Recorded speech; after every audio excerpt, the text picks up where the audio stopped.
रात का समय होता है और हम एक खाली मैदान पर लॉयड को देखते हैं। आसपास कोई है तो नहीं? अरे नहीं, कोई नहीं है। चलो तो फिर समन गेम स्टार्ट करते हैं। ये कहकर लॉयड जल्दी से स्टार्ट बटन पर क्लिक कर देता है और जैसे ही वो स्टार्ट बटन पर क्लिक करता है तभी एक अजीब सी रोशनी चमक उठती है और एक अजीब सा डिजाइन दिखा जाता है और कुछ समय बाद वहां से एक नन्हा सा चूहा निकल आता है। लॉयड बिल्कुल शॉक हो जाता है क्योंकि उसे लगा था कि कोई बड़ा अजीब सामान होने वाला है, लेकिन ये तो किसी काम का नहीं है।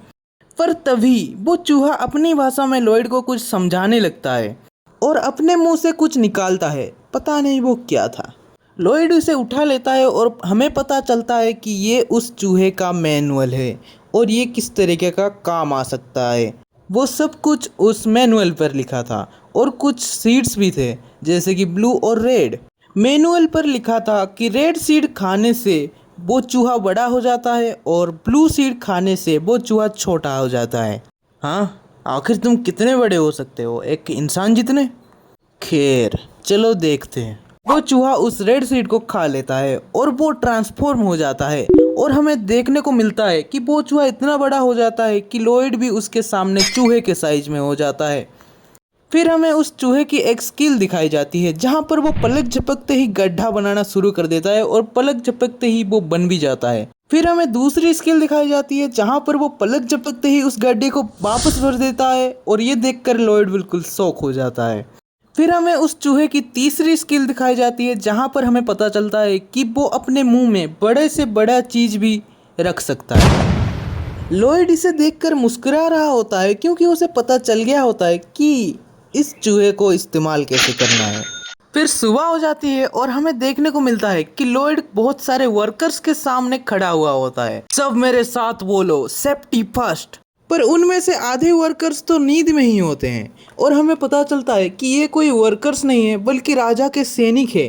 पर लॉयड ने उनको कंस्ट्रक्शन का काम करने के लिए ले आया है। सुनो सारे सोल्जर्स, आज तुम सबको बस काम करना है और वो करना है जो मैं बताऊंगा। वो मिट्टी देख रहे हो, वो सब मेरी मेहनत का कमाल है। कल रात मैंने अकेले ही ये सब किया है।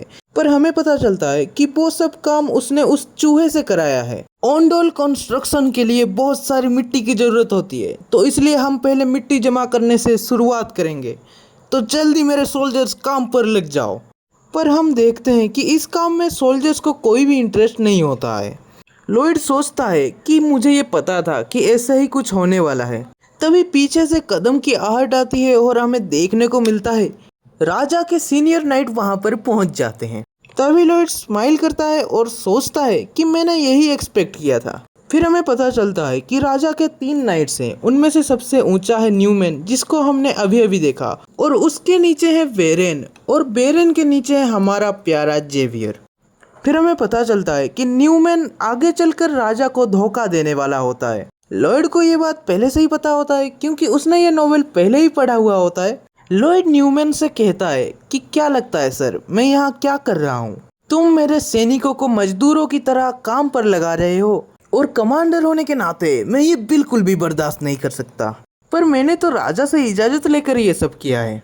चाह कि तुमने राजा को कैसे भी उल्लू बनाया हो, पर मुझे उल्लू नहीं बना सकते। मैं अपने सैनिकों को काम करने बिल्कुल नहीं देने वाला। क्या तुम्हें लगता है कि सैनिकों को ये सब करना शोभा देता है? शायद आपने बात बिल्कुल सही कही है, लेकिन ये सही है कि नहीं, चलिए तय कर लेते हैं। ये सुनकर न्यूमैन का मुंह बिल्कुल ही गुस्से से लाल हो जाता है। पर तभी लॉयड अपने शवल का इस्तेमाल करके न्यूमैन की तरफ मिट्टी फेंकने लगता है। ये देखकर सोल्जर्स बिल्कुल हैरान हो जाते हैं। तुमने अभी अभी एक नाइट के सम्मान पर हाथ उठाया है। हाँ, आप कुछ समय के लिए अपने पोजीशन को भूल भी नहीं सकते क्या? खैर जो भी हो, नाइट न्यूमैन, मैं तुम्हें बैटल के लिए चैलेंज करता हूँ। और इसी के साथ चैप्टर 4 यहीं पर ख़त्म हो जाता है। वैसे आपको ये चैप्टर कैसा लगा कमेंट्स में मुझको ज़रूर बताइएगा।